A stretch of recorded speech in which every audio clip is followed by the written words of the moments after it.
É sabido que o passado é um dos dois grandes monstros que nos fazem a vida negra, digamos assim.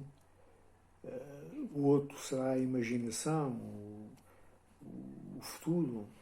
Mas, por vezes, é bom fazermos um acesso àquilo que já passou para percebermos bem o que temos em mãos. E é exatamente em períodos como este que atravessamos, o da tal pandemia motivada pelo vírus da China, ou que foi identificado na China, cuidado que esta nuance sintática é de importância fundamental. Dizia eu que é nestes períodos complicados que surgem ou podem surgir os chamados saltos civilizacionais, grandes ideias que mudam o curso de uma civilização. E há inúmeros exemplos disso ao longo da história conhecida ou que foi descrita, não é? Para grandes maus, grandes remédios, ou a necessidade aguça o engenho, são apenas duas frases que de vez em quando alguém profere para referir algo bom que surge de algo aparentemente negativo. Se bem que, filosoficamente, ninguém pode dizer o que é o bem e o que é o mal, porque muitas vezes um deriva do outro, ou sem um não existe o outro. Portanto, quase todos nós ouvimos este tipo de frases feitas, a tal história do para grandes maus, grandes remédios, ou a necessidade do seu engenho. Estamos fartos de ouvir estas frases que, levadas à letra, poderão incrementar ou estimular exponencialmente a criatividade dos seres humanos. É essa a sua finalidade. Antecipando em centenas ou mesmo milhares de anos o surgimento de determinadas soluções tecnológicas, científicas, sociais ou culturais, que de outra forma permaneceriam em fase embrionária, alguns no cérebro, em estado latente de desenvolvimento, num qualquer centro remoto do enxame sináptico subliminar, condicionadas pelo imobilismo da glândula pineal. É isto que dizem os teóricos e cientistas das coisas da energia endógena do ser humano.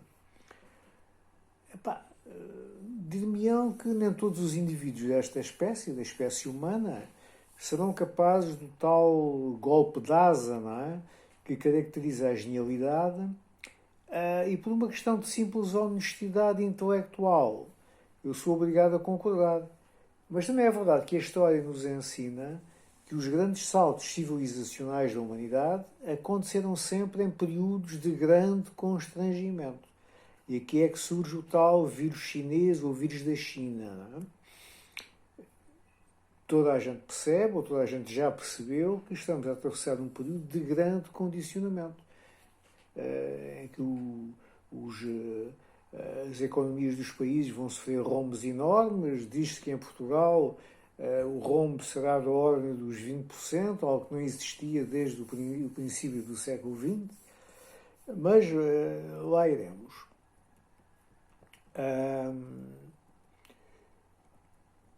A explicação, como eu disse, nunca foi dada cabalmente, não é?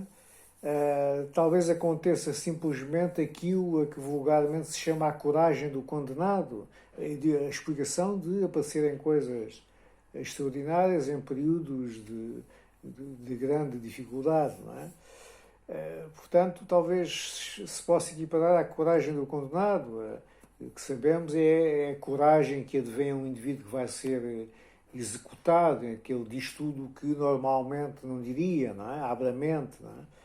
Portanto, face à inevitabilidade da morte, atrevemos-nos àquilo que de outra forma nunca seríamos capazes de fazer. É isso que se chama geralmente a coragem do condenado. Não acho que esta seja a explicação. Não acho. Como alguém já disse há muitos anos, existem sempre pelo menos duas explicações para tudo. Uma boa explicação e a verdadeira explicação. Mas esta frase, que foi então celebrizada por um magnata americano ligado aos caminhos de ferro, mas hoje praticamente esquecida ou ignorada pelo comum dos cidadãos, não responde diretamente a esta questão. Antes envolve a solução numa espécie de labirinto filosófico artificial. Passo a explicar. No fundo, a frase não diz rigorosamente nada e, pior, não explica patavina, não é? É uma daquelas frases feitas, atribuídas a alguém a título póstumo, uma espécie de elogio fúnebre a alguém com poder, mas que dificilmente teria sido formulada pelo indivíduo em questão. Não é? Há sempre quem se torne especialista em frases caracterizadas por nada a dizer, nada a explicar e, sobretudo, nada a acrescentar à realidade incontornável. Pensamos agora na seguinte frase. Toma conta do meu gato enquanto eu vou ali à lua. Esta sim, esta seria uma frase que faria jus a um verdadeiro impulso tecnológico civilizacional. A banalização das viagens espaciais, mesmo que fosse só ir até ali ao satélite natural, tomar uma bica e voltar, não é? Não aquele aparato, aquelas dificuldades das viagens espaciais de agora para pôr o indivíduo à volta da Terra, ao pé da nave espacial europeia, de uma nave qualquer que esteja em órbita. Não, toma conta do meu gato enquanto eu vou ali à lua tomar a bica e já vem. Isso sim seria algo muito interessante, não é? O que quer dizer com isto é que os animais não podem fazer viagens espaciais? Obviamente que não. Mas como referi que o meu gato não pode ir, devem ter logo concluído que há uma determinada limitação numa tecnologia até há pouco tempo considerada ficção, ou demasiado arriscada, cara, para ser execuível. Nada disso. Eu não levo o Kikas comigo porque ele simplesmente não gosta.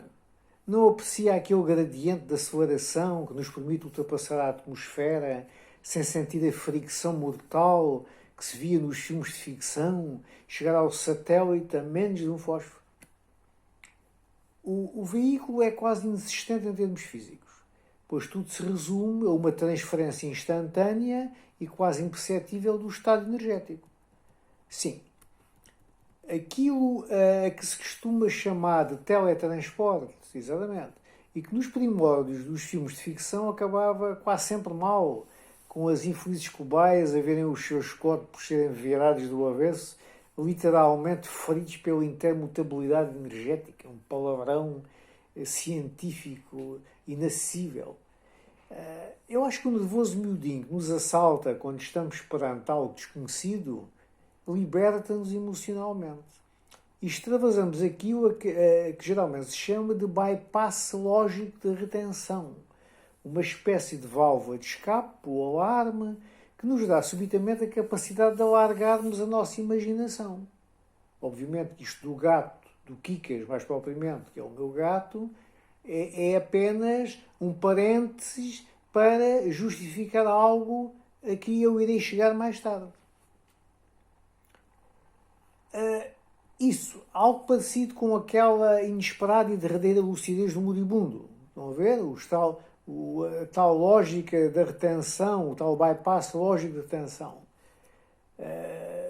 O moribundo, o que é que acontece? Com toda a energia retida a vida inteira nos centros energéticos do corpo, localizados sobre a coluna vertebral, se libertam da ação da gravidade emocional e ascendem até à glândula pineal localizada no centro da cabeça.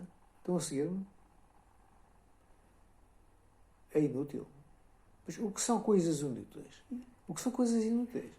Bem, confesso que esperava tudo menos uma pergunta desse género, não é? Associaram o derradeiro discurso do moribundo a algo que não tem o mínimo interesse e por isso se classificou de coisa inútil. Mas quem? Para ele? Ok. Parte então do princípio que para quem sai desta dimensão, digamos assim, para usar finalmente uma metáfora, a derradeira frase, a última recomendação, já não tem qualquer interesse para ele. Curioso. Mas e se tiver? E se na verdade esse não fosse o derradeiro conselho, mas antes o primeiro que ele deu enquanto possuidor da lucidez eterna? A lucidez eterna, sim.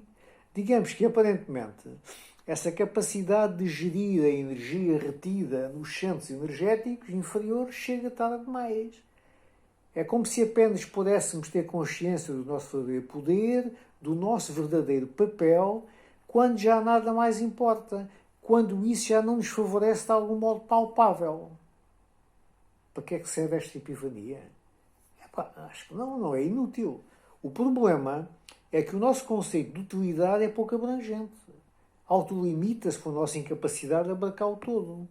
Esquecemos muitas vezes daquilo a que se convencionou chamar de princípios morais da natureza.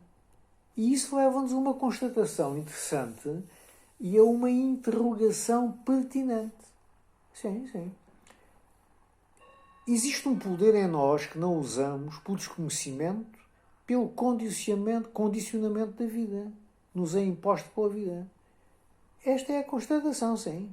Pudéssemos nós direcionar a energia de uma vida gasta em pura perda pelos nossos medos, anseios e vícios, e seríamos seres luminosos capazes de ver para além daquilo que a vista alcança. A terceira visão, sim, sim. A interrogação. Serão as doenças conhecidas os agentes responsáveis pela obtenção do imprescindível equilíbrio universal? Terá a Covid-19 surgido de forma intencional? E, nesse caso, quem foi o arquiteto desta arma mortal?